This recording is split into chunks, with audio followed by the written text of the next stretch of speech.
May! Mayday! Mayday! Happy May, my friends. Happy Friday. I hope you guys are doing well. It's a beautiful day out there, so let's get through this video, and I want you guys to go outside. Hit pause, figure out part of speech and definition of rife. Okay, the ocean is rife with life. Let's take that structure and plug in a random word. Let's say Mr. O is blank. Mr. O is smelly. Mr. O is scary. Mr. O is ugly. Mr. O is funny. I don't know. Mr. O is blue. If you take this structure, you have a person or a thing like the ocean is blank. Well, that word following the is probably describing it, right? The ocean, that's a thing, that's a noun, is blank. It's describing the ocean. It's got to be an adjective. And look at the image. The ocean is filled with life, right? It's teeming. It's overflowing with life. Let's look at that last sentence and see if it makes sense. After leaving food out for a week, the kitchen was overflowing with cockroaches. Disgusting. Gross. Don't do that. Yuck. So exactly, that's what rife means, overflowing. Let's get right into it. Our next type of poem is a sonnet. This is actually our last unique poem type. So if you want to write this down on your flashcards, or if you want to just write it down on your notebook, that's totally fine. A sonnet is a 14-line poem with the rhyme scheme A, B, A, B, C, D, C, D, E, F, E, F, G, G. All right, so we're talking about a Shakespearean sonnet. Shakespearean sonnets are 14 lines, and they have that rhyme scheme. A, B, A, B, C, D, C, D, E, F, E, F, G, G. All right, now, sonnets are usually about romantic love. Oh, yes. Falling in love with someone. Not always, but a lot of times they're about romantic love. Okay? Now, there are other types of sonnets that have a different rhyme scheme. We're going to focus on the Shakespearean sonnet because he's a man. But all sonnets are 14 lines, okay? And we'll talk a little bit more about their format later.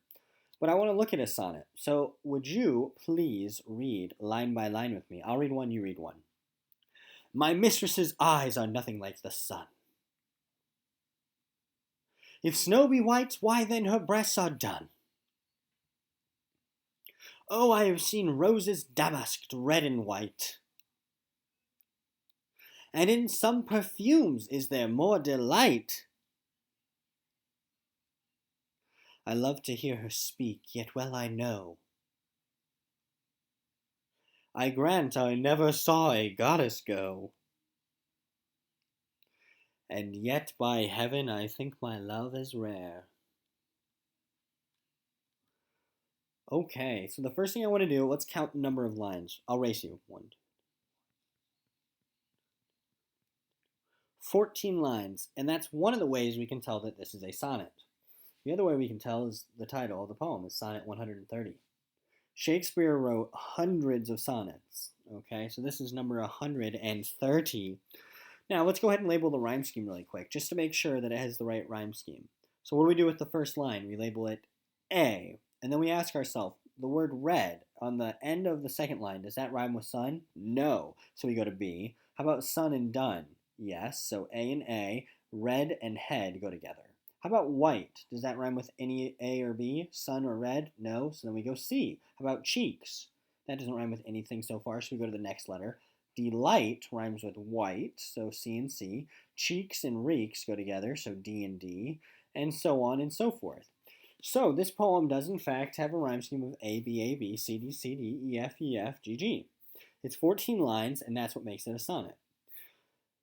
What an interesting poem, because it kind of seems like Shakespeare is roasting someone, right? He says, in some perfumes is there more delight than in the breath that from my mistress reeks. Oh my. He's talking about how his mistress, her breath kind of reeks. He loves to hear her speak, yet I know that music is far more pleasing of a sound. Oh my gosh! I never saw a goddess go. She's not a goddess. My mistress, well, when she walks on the ground. She doesn't float like some goddess. Yikes. Is Shakespeare roasting this lady? Oh my gosh. My mistress's eyes, they're not like the sun. They're not going to burn you. They're not that pretty. They don't give life. Oh my gosh. Roast, roast, roast. And yet, by heaven, I think my love as rare. Rare being good, right? Gold is rare. That's why it's so precious. As any she belied with false compare. Oh, interesting. He thinks his love, the person he loves, is just as good as any other person who's falsely compared, right? Oh, other people say that their mistress, that their eyes are like the sun. He's like, no, they're not. Your mistress's eyes aren't like the sun. They're not like shooting laser beams out at you. Interesting. Go ahead and quiz yourself. This will be a very good measuring stick to see how well you know all these different poem types. If you can get all 10 of these correct without looking, I'd say you're prepared for the upcoming quiz. All right, so quiz yourself. Are you ready? Number one, the tree shape I blew from a little drop of paint looks like a dancer. Hit pause if you need more time. Number two, monsters. Many different creatures walk around on a night like tonight. Not because it's Christmas, so let's all stop the jingle bells. 'Tis because it is Halloween. So everyone beware, real monsters walk around saying trick or treat everywhere.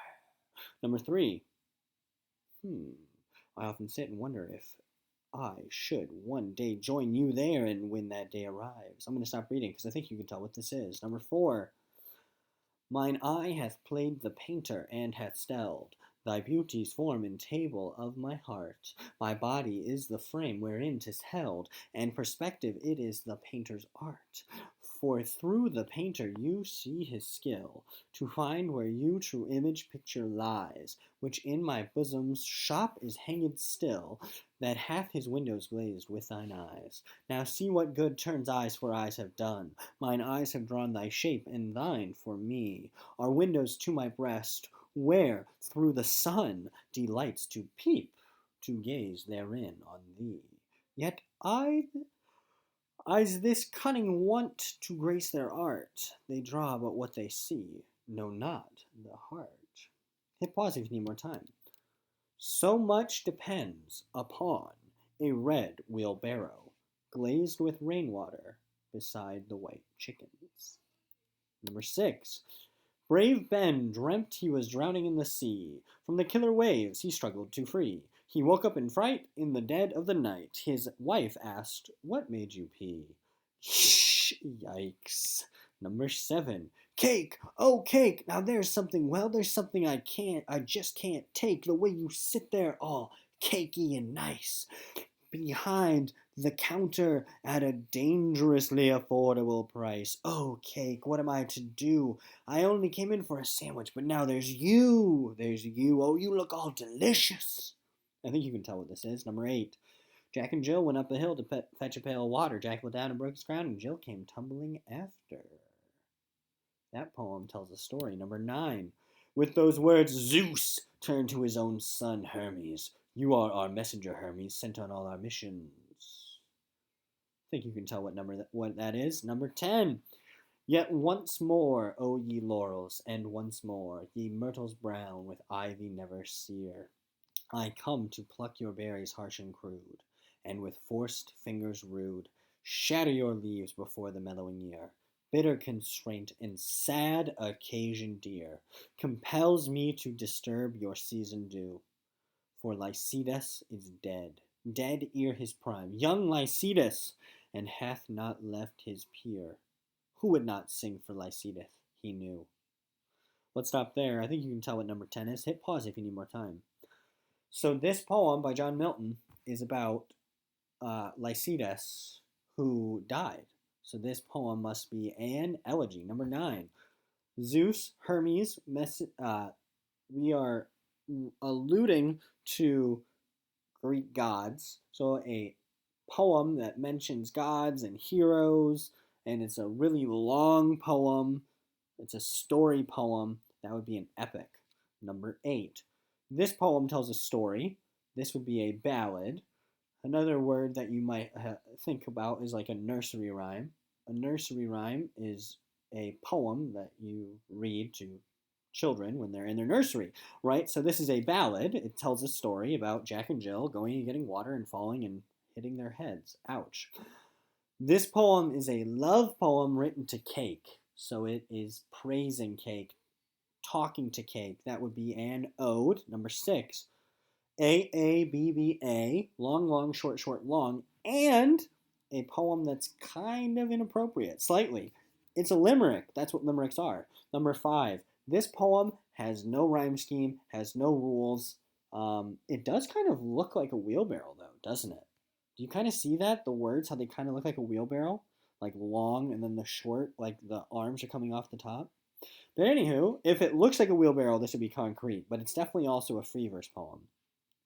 This poem has a rhyme scheme of A, B, C, D, E, F, G, G. It's 14 lines and it's about love. So that's a sonnet. This poem looks like a question mark. It looks like a concrete image. So it's a concrete poem. If you look across this poem, you can see the word monsters, and it's about monsters and Halloween.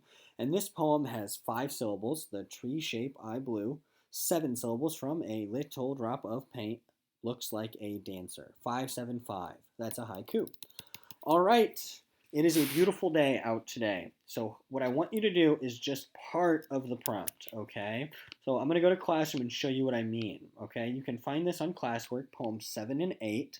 I changed the due date until Wednesday, okay? It was due Monday. I changed it to Wednesday because I want you to go outside and enjoy your beautiful day, okay?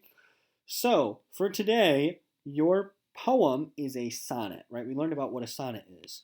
I don't want you to write a sonnet yet today. You can if you want, but I want you to be outside. Maybe write the sonnet outside. But what I want you to do is I want you to just take maybe 2 or 3 minutes, maybe 4, and I want you to write about your favorite time of the year. My favorite time of year is fall. I love carving pumpkins and going to the pumpkin patch. Oh my gosh, I'm obsessed with going to the pumpkin patch. I'm obsessed with pumpkins. I have a problem. We still have pumpkins in my house. Low key, don't tell anyone. My wife's not happy about it. Anyway, I also love tailgating at Notre Dame games. It's so much fun. The smell of the grill, throwing footballs. I don't really like raking leaves, but I like jumping in leaves. So again, all I want you to do, harvesting peppers. Oh my. All I want you to do is write a little bit about your favorite time of the year and some of the things that you do during that time of year. I definitely am teaching in the fall. Okay, so just spend a few minutes, write about the things you like to do in the fall. And then on Monday, what we're going to do, I'm going to have you create a sonnet out of your favorite time of year. So don't worry about doing that today. We'll do that on Monday. I love you guys. I hope you had a great week, and I hope you go outside with your parents' permission. You stay socially distant, stay healthy, stay safe, but I hope you guys have a great day outside. Love you guys.